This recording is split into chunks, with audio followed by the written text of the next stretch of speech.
जरांगेंच्या आज होणाऱ्या सभेसाठी शाळेला सुट्टी दिली। जरांगेंची बीडमध्ये इशारा सभा होती, तसंच मोठी रॅली सुद्धा निघणार आहे, त्यामुळे बीडमधल्या शाळांना सुट्टी देण्याचा निर्णय घेतला। मनोज जरांगेंच्या संभाव्य आंदोलनामुळे जालना पोलिसांच्या सुट्ट्या रद्द केल्यात। पोलीस अधीक्षकांनी आदेश दिलेत। जरांगेंच्या संभाव्य आंदोलनामुळे जालन्याच्या पोलीस अधीक्षकांनी जिल्ह्यातील पोलिसांच्या सुट्ट्या रद्द केल्यात। कायदा आणि सुव्यवस्था बिघडू नये म्हणून पोलीस अधीक्षक शैलेश बलकवडे यांनी हे आदेश दिलेत। मराठा आंदोलकांना पोलिसांनी बजावलेल्या नोटिसांवरून मनोज जरांगेंनी पुन्हा सरकारला इशारा दिलाय। नोटिसा देऊन नवा प्रयोगाचा प्रयत्न करू नका, नाहीतर महाराष्ट्रात फिरणं मुश्किल होईल असा दम जरांगेंनी भरलाय।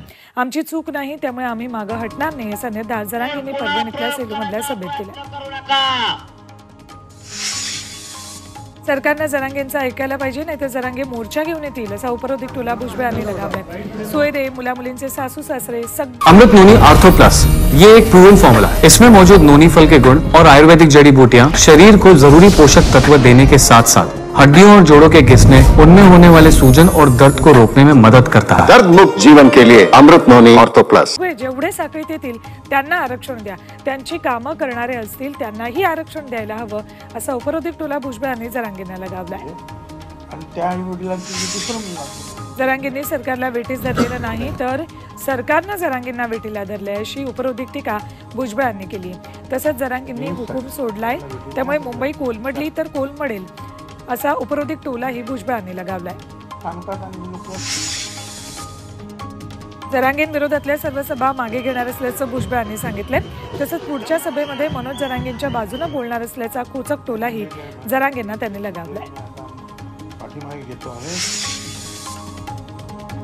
मराठा समाजातल्या विद्यार्थ्यांच्या एससीबीसी आरक्षणातून रखडलेल्या नियुक्त्या करण्याचा मार्ग मोकळा झालाय। मुंबई उच्च न्यायालयानं मॅटच्या विरोधात निर्णय दिलाय, त्यामुळे या विद्यार्थ्यांना मोठा दिलासा मिळालाय। त्यामुळे विविध पदांसाठी आता निवड झालेल्या 3485 उमेदवारांच्या नोकरीचा प्रश्न निर्माण झाला होता। बारामती लोकसभेला योग्य उमेदवार देऊ असं वक्तव्य अजित पवारांनी केलंय।